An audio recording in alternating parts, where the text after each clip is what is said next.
इससे बड़ी सियासी बेगैरती, बेवफाई और धोखा दही क्या हो सकती है कि आप जिस थाली में 3 साल तक खाते रहे, पौने 4 साल तक खाते रहे, उसी में छेद करना शुरू कर दें।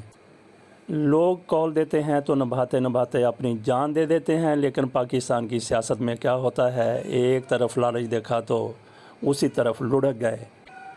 बड़े बड़े दावे होते हैं कि मेरी रगों में जट खून गर्दिश कर रहा है, मेरी रगों में बलोच खून गर्दिश कर रहा है, मेरी रगों में राजपूत खून गर्दिश कर रहा है, मेरी रगों में बहुत ज़्यादा गैरत रखने वालों का खून गर्दिश कर रहा है। लेकिन जब इम्तिहान की घड़ी आती है तो फिर ये लोग फिसल जाते हैं, उलट जाते हैं, पलट जाते हैं, लुढ़क जाते हैं।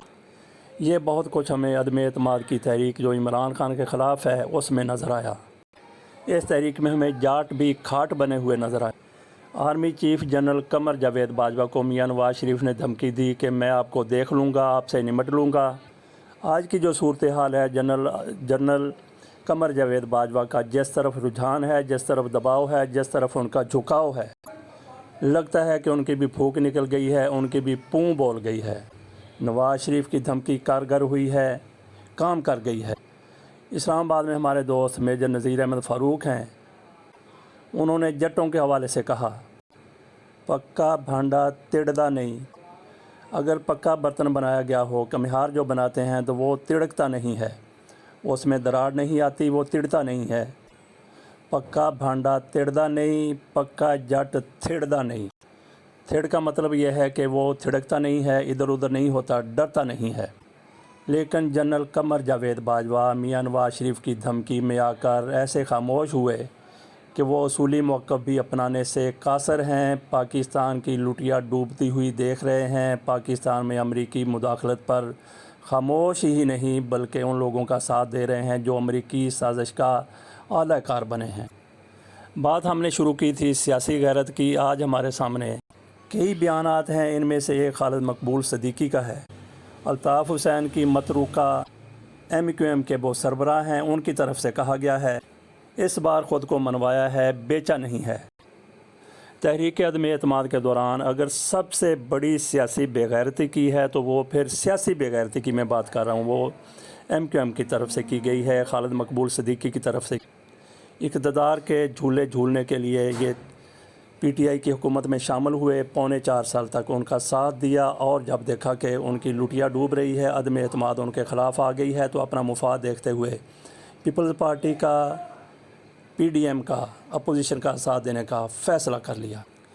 ये बुनियादी तौर पर मोची मच्छिंदरों और मछेरों की जमात है, नाइयों और नान भाइयों की जमात है, नाइयों नान भाइयों की जमात है, धोबियों की, ढोलचियों की, गवैयों की, लगड़ों बगड़ों की जमात है।